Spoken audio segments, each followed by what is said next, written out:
प्रभु यीशु के सामर्थ्य नाम में आप सबको जय मसीह की। Praise the Lord. आइए आज के मनन के लिए हम प्रभु के पवित्र वचन को निकालें। मेरे साथ भजन संहिता निकालिएगा, उसके 127 अध्याय और उसका वचन 2। यहाँ इस प्रकार से प्रभु के वचन में लिखा है, तुम जो सवेरे उठते और देर करके विश्राम करते और दुख भरी रोटी खाते हो, यह सब तुम्हारे लिए व्यर्थ ही है, क्योंकि वह अपने प्रियों को यूं ही नींद प्रदान करता है। Praise the Lord, hallelujah.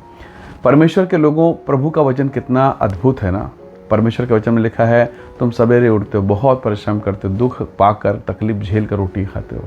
आप जरा सोचिए ना, चाहे आप ऑफिस में काम करें, एक बहुत हाई प्रोफाइल जॉब आपके पास है, या फिर एक साधारण काम करने वाला, या हो सकता है किसी के घर में आप झाड़ू पोछा करते हैं, कोई भी इस तरह का काम हो। ये काम, परिश्रम, कहते हैं ना खून पसीने की कमाई, ये सारा परिश्रम केवल इस जीवन को चलाने के लिए, पेट को चलाने के लिए, घर परिवार को चलाने के लिए। पर परमेश्वर का वचन कहता है, इन सारी चीज़ों के बाद एक बहुत सुंदर लिखा है कि परमेश्वर यहोवा अपने भक्तों को, अपने लोगों को यूं ही नींद प्रदान करता है। नींद का अर्थ केवल सोना नहीं, पर वो सच्ची शांति, वो सच्चा विश्राम। आज बहुत घरों में बहुत सुंदर बिस्तर है, बहुत अच्छा घर है, बहुत अच्छा माहौल है, परिवार है, पर परिवार के भीतर में जो कड़वाहट है, लड़ाई और झगड़े हैं। कई परिवार में कर्ज का बोझ है, किसी किसी घर में धन संपत्ति बहुत है, सब कुछ है, बच्चों की शादी नहीं हो रही है। कई परिवार में ऐसा है कि शादी ब्याह सब कुछ बहुत अच्छा है, पर संतान की आशीष नहीं मिली। आपने बिजनेस लगाया, वो बिजनेस रुक जाता है, नुकसान हो जाता है, दुकान बंद हो जा रही है। कई ऐसी तकलीफ़ें हैं। हम परिश्रम बहुत कर रहे हैं, बहुत प्रकार के नियमों का पालन कर रहे हैं, पर नथिंग, कुछ हो नहीं रहा है। और ऐसा कि बड़ा तकलीफदायक स्थिति में आकर फंस गए हैं, और तब ऐसा लगता है कि मेरी सहायता कौन करेगा। पर जब आप इसी वचन को पढ़ेंगे ना, ऊपर के भाग को, भजन संहिता की पुस्तक के 127 के 1 वचन को, तो वहाँ पर सुंदर तरीके से प्रभु का वचन शुरुआत होता है। लिखा है, यदि घर को यहोवा ना बनाए। तो मैं कहता हूँ, यदि घर को यहोवा ना बनाए, या बिजनेस को यहोवा ना बनाए, या परिवार को यहोवा ना बनाए, या आपके जीवन को, आपकी ज़िंदगी को अगर परमेश्वर ना बनाए, तो आप और मैं, हम सब जो बना रहे हैं, हमारा परिश्रम व्यर्थ होगा। परमेश्वर के लोगों, याद रखिएगा, जिस जीवन को बनाने के लिए मैं और आप प्रयास कर रहे हैं ना, उसके एक बार ये कहने से उजियाला हो गया। उसने कहा और वो होता चला गया।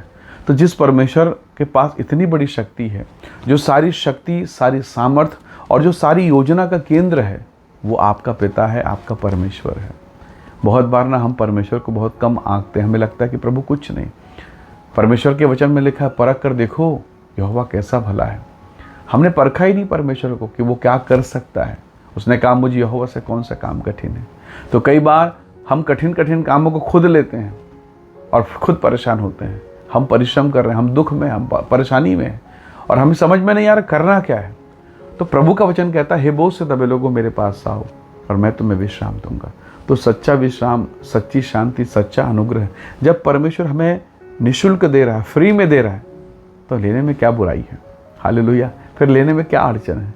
एक अड़चन है, वो ये है कि मैं खुद अपने समझ का सहारा लेता हूँ। संसार का सबसे बड़ा बुद्धिमान सुलेमान ने कहा, अपनी समझ का सहारा ना लेना।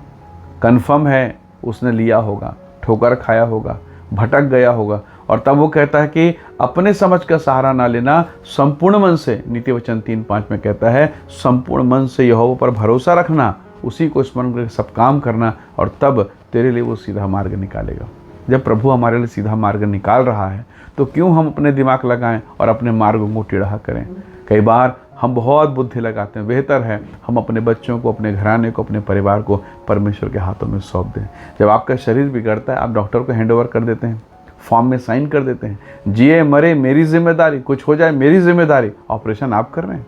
नहीं, ऑपरेशन डॉक्टर साहब कर रहे हैं, पर आप कहते हैं मेरी जिम्मेदारी। डॉक्टर कभी लिख के दे रहे हैं मेरी जिम्मेदारी? नहीं, ऑपरेशन वो कर रहा है, आपको बताया गया, और आप कहते हैं हाँ मेरी जिम्मेदारी, कुछ होगा तो मैं कुछ भी नहीं करूँगा, मेरी जिम्मेदारी। प्रभु के लोगों, आप एक कंसर्न फॉर्म भर के देते हैं। तो जब जीवन में, शरीर में बीमारी गड़बड़ी है, आपने डॉक्टर को हैंडओवर कर दिया, जो आप ही के समान एक मनुष्य है। हाँ, यद्यपि वो चिकित्सा विज्ञान को जानता है, तो जो सब कुछ को जानता है, उस महान परमेश्वर को जो सब कुछ जानता है, क्यों ना अपना जीवन सौंपें, ताकि वो हमारे जीवन में बेहतरीन काम करें।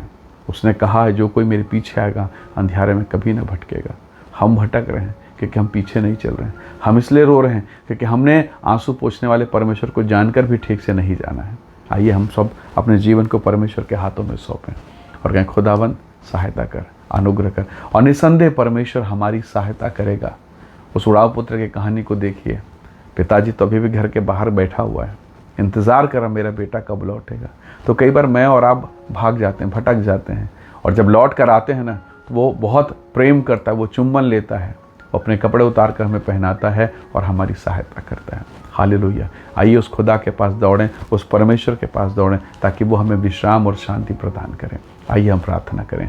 सर्वशक्तिमान परमेश्वर पिताजी, हम आपके समीप में आते हैं। हमारे परिश्रम, हमारे काम बन नहीं रहे प्रभु जी, पर और बिगड़ते चले जा रहे हैं। पर इस समय हम अपने जीवन को तेरे हाथों में सौंपते हैं, और मैं हर एक भाई बहनों का, उनके जीवन, उनके घर, उनके परिवार को आपके हाथों में सौंपते हैं प्रभु जी, कि आप उनमें से प्रत्येक को ब्लेस करें, आशीष दें, और उनके जीवन को अपनी अद्भुत भलाई से भरपूर कीजिए। सारी महिमा आपको देते हैं, यीशु के सामर्थ्य नाम से मांगते हैं, आमीन आमीन। प्रभु आप सबको आशीष दे, परमेश्वर का अनुग्रह आप सबके साथ हो। Praise the Lord. जय मसीह।